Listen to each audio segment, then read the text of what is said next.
Hi friends, welcome to Renna சமையல். இன்றைக்கி என்ன சமையல் பார்க்க போகிறோன்னா, ரொம்ப சுவையான கிராமத்து ஸ்டைலில் சூப்பரான பருப்பு உருண்டை குழம்பு, ரொம்ப சுவையான வெண்டைக்காய் பொரியல் தான் பார்க்க போகிறோம். இந்த பருப்பு உருண்டை குழம்போட வெண்டைக்காய் பொரியல் தொட்டு சாப்பிட்றதுக்கு ரொம்ப சுவையாக இருக்கும். எளிமையான முறையில் ரொம்ப சுவையாக செஞ்சிடலாம். பருப்பு உருண்டை குழம்புல நம்ம முருங்கைக்கீரை அதுக்கப்புறமா பூண்டெல்லாம் நிறையா சேர்த்து செய்யும்போது இந்த பருப்பு உருண்டை குழம்பு ரொம்ப சுவையாக இருக்கும். சூடான சாதத்தோட நல்லா உடச்சி விட்டு சாப்பிட்றதுக்கு ரொம்ப கலக்கலாக இருக்கும். ஒரு உருண்டை கூட நம்ம உடையாமல் செஞ்சுருக்கோம். ரொம்ப சிம்பிளான வெண்டைக்காய் பொரியல் தான். அந்த சுவையான பருப்பு உருண்டை குழம்பு வெண்டைக்காய் பொரியல் எப்படி செய்கிறதுன்னு வாங்க பார்த்துடலாம். பருப்பு உருண்டை குழம்பு பண்ணுறதுக்கு 1 டம்ளர் அளவுக்கு துவரம்பருப்பு சேர்த்துக்கலாம். கூடவே 1/4 டம்ளர் அளவுக்கு கடலைப்பருப்பு ரெண்டுத்தையும் சேர்த்துட்டு அலசிட்டு வந்துடலாம். கடலைப்பருப்பு துவரம்பருப்பு ரெண்டுத்தையும் சேர்த்துட்டு நல்லா அலசிட்டு வந்துட்டேன். பருப்பு மூழ்கிற அளவுக்கு தண்ணி சேர்த்துருக்கேன். இப்போ ஒரு மூடி போட்டு வச்சிடலாம். 1 மணி நேரம் பருப்பு நல்லா ஊறி வரட்டும். பருப்பு உருண்டைக்கு துவரம்பருப்பு கடலைப்பருப்பு ஊற வச்சு 1 மணி நேரம் ஆயிடுச்சு. பருப்பு நல்லா ஊறி வந்துருச்சு. இப்போ தண்ணியை வடிச்சிட்டு ஒரு மிக்ஸி ஜாரில் மாற்றிடலாம். தண்ணியை வடிச்சிட்டு பருப்பு ஒரு மிக்ஸி ஜாரில் மாற்றிட்டேன். இது கூட 1 டேபிள் ஸ்பூன் அளவுக்கு சோம்பு சேர்த்துக்கலாம். இப்போ நம்ம அரைச்சிட்டு வந்துடலாம். அரைக்கும் போது நைஸாக அரைக்கக்கூடாது, கொஞ்சம் கொரப்பாக தான் அரைச்சி எடுத்துக்கணும். மிக்ஸி ஜாரில் மாற்றிட்டு நல்லா கொரப்பாக அரைச்சி எடுத்துகிட்டு வந்துட்டேன். தண்ணி ஊற்றி அரைச்சோமா உருண்டை பிடிக்கிறதுக்கு நல்லா வராது, அதனால தான் கொரப்பாக அரைச்சி எடுத்துக்கணும். எந்த அளவுக்கு கொரப்பாக அரைக்கணும்னா நான் வீடியோவில் காட்டுறேன் பாருங்கள். இந்த அளவுக்கு நல்லா கொரப்பாக அரைச்சி எடுத்துக்கணும். அப்போ தான் நல்ல சுவையாக இருக்கும்.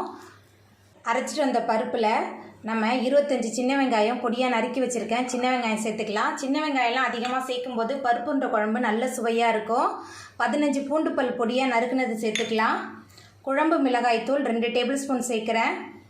கொஞ்சமாக உப்பு சேர்த்துக்கலாம்.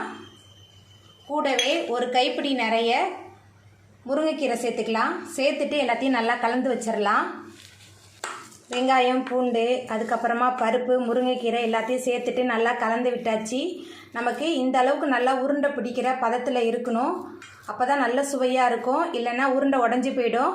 உங்களுக்கு வேணும்னா நீங்கள் ஆவியில் வேக வச்சுக்கோங்க. இன்றைக்கி நான் ஆவிலெல்லாம் வேக வைக்க போகிறதில்ல. இப்போ குழம்பு எப்படி பண்ணுறதுன்னு பார்த்துடலாம்.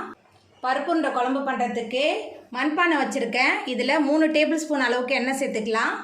எண்ணெய் சூடாகி வரட்டும். எண்ணெய் சூடாகிட்டு இதில் கடுகு சேர்த்துக்கலாம். 1 டேபிள் ஸ்பூன் அளவுக்கு கடுகு சேர்க்குறேன். கடுகு பொரிய ஆரம்பிச்சிருச்சு. 1/2 டேபிள் ஸ்பூன் அளவுக்கு வெந்தயம் சேர்த்துக்கலாம். வெந்தயம் கொஞ்சம் அதிகமாக சேர்த்தா தான் பருப்பு உருண்டை குழம்பு நல்ல சுவையாகவும் மணமாகவும் இருக்கும். அதுக்கப்புறமா 20 சின்ன வெங்காயம் பொடியாக நறுக்கி வச்சுருக்கேன். சின்ன வெங்காயம் சேர்த்துக்கலாம். வெங்காயம் சேர்த்துட்டு நல்லா வதக்கி விட்டுடலாம். சின்ன வெங்காயம் நல்லா வதங்கி வந்துடுச்சு. அதுக்கப்புறமா 15 பூண்டு பல் கொஞ்சமாக கருவேப்பிலை சேர்த்துக்கலாம். கூடவே 2 தக்காளி பழம் பொடியாக நறுக்கி வச்சுருக்கேன். தக்காளி பழம் சேர்த்துக்கலாம். தக்காளி நல்லா பழுத்த தக்காளியாக எடுத்துக்கோங்க. எல்லாத்தையும் சேர்த்துட்டு நல்லா கலந்து விட்டு வதக்கலாம். சின்ன வெங்காயம் பூண்டு தக்காளிலாம் அதிகமாக சேர்த்து செய்யும்போது பருப்பு உருண்டை குழம்பு நல்ல சுவையாக இருக்கும். சின்ன வெங்காயம் பூண்டு தக்காளிலாம் நல்லா வதங்கி வந்துடுச்சு. அதுக்கப்புறமா மசாலா தூள் சேர்த்துக்கலாம். குழம்பு மிளகாய் தூள் 5 டேபிள் ஸ்பூன் சேர்க்குறேன். மஞ்சத்தூள் கொஞ்சமாக சேர்த்துக்கலாம். சேர்த்துட்டு நல்லா கலந்து விட்டு வதக்கலாம். மசாலா தூள் வெங்காயம் தக்காளி எல்லாமே சேர்ந்து நல்லா கலந்து வதங்கணும். நல்லா வதக்கி விட்டுடலாம். மசாலா தூள் வெங்காயம் தக்காளி எல்லாமே சேர்ந்து நல்லா கலந்து வதங்கிருச்சு. பெரிய லெமன் சைஸ் புளியை தண்ணியில் ஊற வச்சு கரைச்சி வச்சுருக்கேன். புளி தண்ணி சேர்த்துக்கலாம். கூடவே கொஞ்சமாக தண்ணி சேர்த்துக்கலாம். தண்ணி புளி தண்ணி சேர்த்தாச்சு. நல்லா கலந்து விட்டுடலாம். பருப்பு உருண்டையில் உப்பு சேர்த்துருக்கோம். இப்போ குழம்புக்கு தேவையான அளவுக்கு உப்பு மட்டும் சேர்த்துக்கலாம். உப்பு சேர்த்துட்டு நல்லா கலந்து விட்டுடலாம். எல்லாமே சேர்ந்து நல்லா கொதித்து வரட்டும். பருப்பு உருண்டை குழம்பு நல்லா கொதிக்க ஆரம்பிச்சிருச்சு. இப்போ நம்ம ரெடி பண்ணி வச்சுருந்த பருப்பு உருண்டையெல்லாம் இந்த மாதிரி நான் உருட்டி வச்சுருக்கேன். இப்போ பருப்பு உருண்டை சேர்த்துக்கலாம்.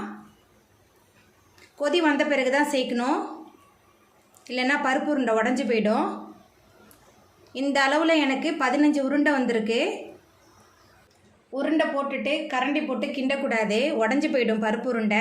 இந்த மாதிரி நம்ம ஒரு ஆட்டினோமா பருப்பு உருண்டையெல்லாம் உள்ளே போயிடும். குழம்பு நல்லா கொதிச்சு பருப்பு உருண்டையெல்லாம் நல்லா வெந்து வந்துருச்சு. பாருங்கள், நம்ம எப்படி போட்டோமோ அப்படியே வந்திருக்கு பாருங்கள். உருண்டையெல்லாம் ஒரு உருண்டை கூட உடையவே இல்லை. ரொம்ப சுவையாக இருக்கும் இந்த பருப்பு உருண்டை குழம்பு. அதுக்கப்புறமா பருப்பு உருண்டையிலேருந்து கொஞ்சமாக எடுத்து தண்ணியில் ஊற வச்சு கரைச்சி வச்சுருந்தேன். இப்போ அந்த பருப்பு உருண்டையை சேர்த்துக்கலாம். குழம்பு திக்னஸ்க்காக சேர்க்குறோம்.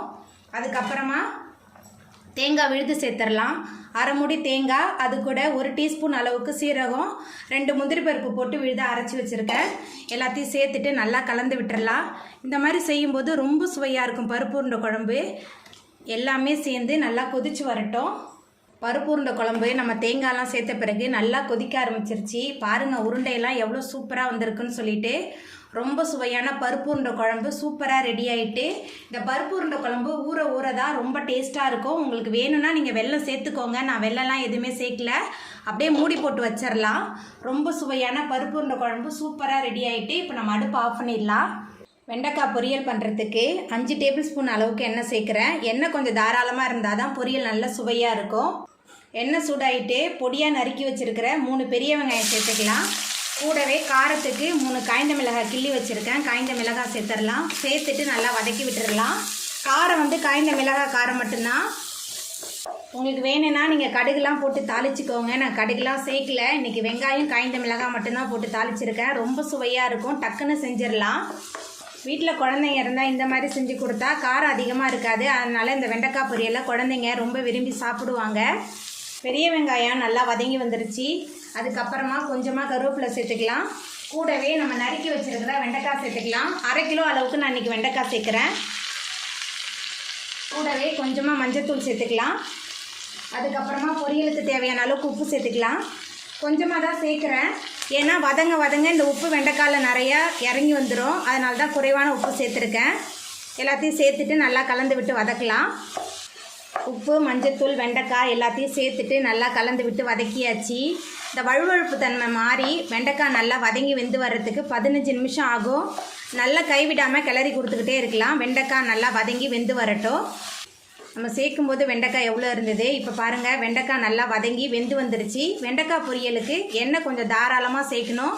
அதே மாதிரி வெங்காயமும் கொஞ்சம் கூட சேர்த்தா தான் வெண்டைக்காய் பொரியல் நல்ல சுவையாக இருக்கும். ரொம்ப சுவையான வெண்டைக்காய் பொரியல் சூப்பராக ரெடி ஆகிட்டு காரக்குழம்போட தொட்டு சாப்பிட்றதுக்கு ரொம்ப சூப்பராக இருக்கும். இப்போ நம்ம அடுப்பு ஆஃப் பண்ணிடலாம். அவ்வளோதாங்க, ரொம்ப சுவையான பருப்புண்ட குழம்பு வெண்டைக்காய் பொரியல் சூப்பராக ரெடி ஆகிட்டு. இந்த சுவையான பருப்புண்ட குழம்பு வெண்டைக்காய் பொரியலை நீங்களும் உங்கள் வீட்டில் செஞ்சு பாருங்கள். இந்த வீடியோ உங்களுக்கு பிடிச்சிருந்தா லைக் பண்ணுங்கள், ஷேர் பண்ணுங்கள், கமெண்ட் பண்ணுங்கள், சப்ஸ்கிரைப் பண்ணுங்கள். அப்படியே பக்கத்தில் உள்ள பெல் பட்டனையும் கிளிக் பண்ணிடுங்க. நன்றி.